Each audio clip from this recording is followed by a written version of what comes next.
Amin. Silakan duduk sebentar, saudara. 1 Tesalonika pasal 5, pendek saja ayatnya. 1 Tesalonika 5 ayat 17, cuma 2 kata.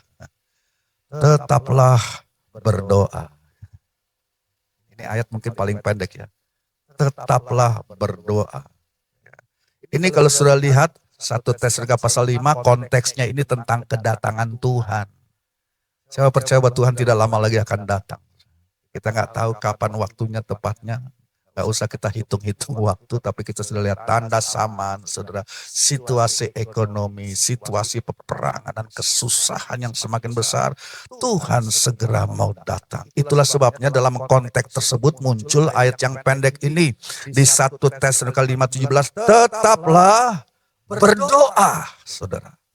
Nah, ayat ini seringkali mungkin dipakai oleh orang-orang dengan cara yang salah, atau oleh pendeta barangkali dengan cara yang salah untuk nakut-nakutin. Ayo kamu kalau tidak tetap berdoa. Berapa lama kamu berdoa hari ini? Ya, saudara jangan ya, kita nggak mau pakai ayat-ayat Alkitab untuk menuduh siapapun, saudara. Tetaplah berdoa.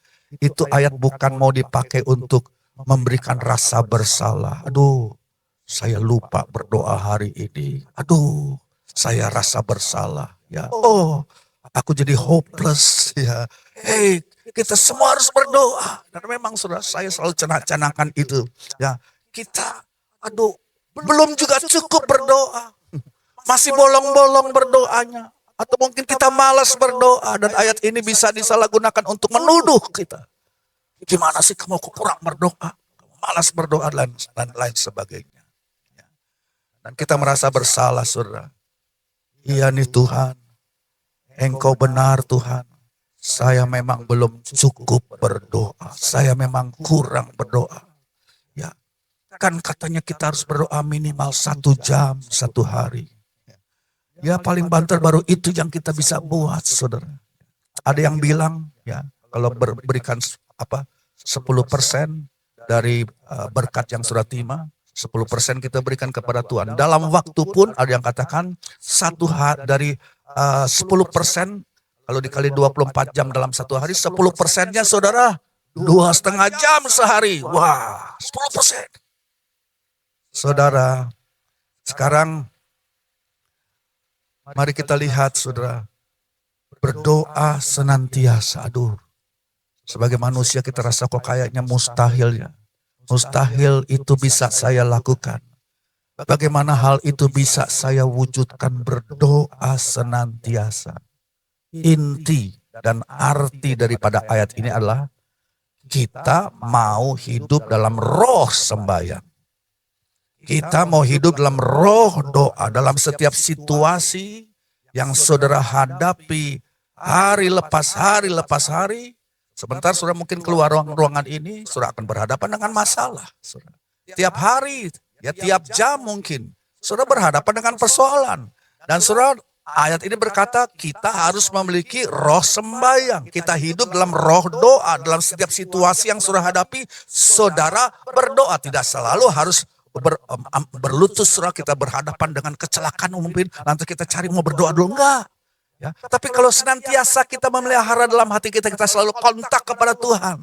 Oh Tuhan tolong saya. Ya, kita berseru kepada Tuhan tolong. Saudara, Tuhan cukup cepat untuk menolong dan mendengar doa kita pada saat krisis. Karena kita hidup dalam roh doa. Saudara, saya tahu bahwa tuntutan kehidupan, di dalam kehidupan saudara setiap hari, tiap tahun tidak akan bertambah turun.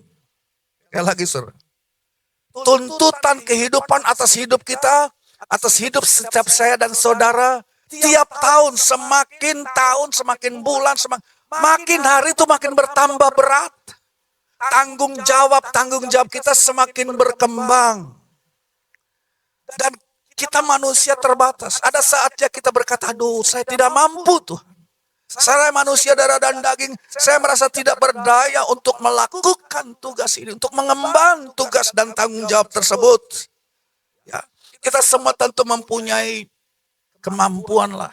Kita semua diperlengkapi dengan pendidikan, dengan kemampuan, dengan skill dasar kita masing-masing. Tetapi kita sama-sama mengetahui bahwa skill yang saudara dan saya punya, yang saudara sudah belajar mungkin di sekolah, itu bukan yang akan membuat saudara berhasil.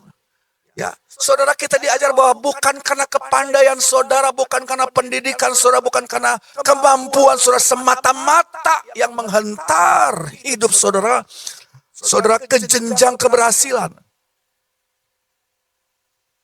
Apa yang menjadikan hidup kita berhasil adalah, saya mau bilang, garis bawah ini. Apa yang membuat hidup saya dan saudara berhasil adalah hadirat Allah ada apa enggak atas hidup saya dan saudara. Adakah hadirat Allah yang ada di atas hidup kita? Adakah hadirat Tuhan atas apa yang kita kerjakan, saudara? Itulah sebabnya kita mengambil waktu, kita mengaminkan ayat ini. Kita mau senantiasa berdoa, kita mau melihara roh sembahyang dalam hidup ini. Kita mau mengundang Roh Kudus senantiasa untuk melakukan dalam hidup kita yang melebihi. Kita orang Pantekosta, kita percaya akan kemampuan dan kekuatan sembahyang di mana kita mengaktifasi Roh Kudus dalam hidup kita. Roh Kudus lebih powerful dari skill Anda. Roh Kudus melakukan sesuatu melebihi kemampuan manusia dan kita belajar. Saudara, saya belajar juga dalam menghadapi semua situasi hidup ini. Kita harus berkata kepada Tuhan, Tuhan, tolong kami. Amin, saudara. Tuhan, tolong kami menghadapi masalah ini. Tuhan, tolong kami menangani masalah ini. Saudara mungkin baru menutup sebuah deal bisnis. Nah, waktu saudara berjalan keluar dari kantor, di mana saudara sudah berhasil melakukan deal bisnismu. Mungkin di meja makan barangkali. Mungkin di kantor seorang rekan kerja, di bos saudara. Ya, saudara baru menutup deal bisnis saudara. Mungkin saudara kebetulan di lift barangkali. Deal bisnis bisa terjadi saudara. Jangan lupa, tetaplah berdoa. Saudara berbisik dalam hatimu.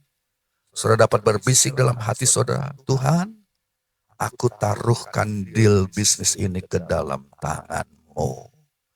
Jadikan ini sukses Tuhan. Jadikan ini berhasil Tuhan. Itu maksudnya. Berdoalah senantiasa.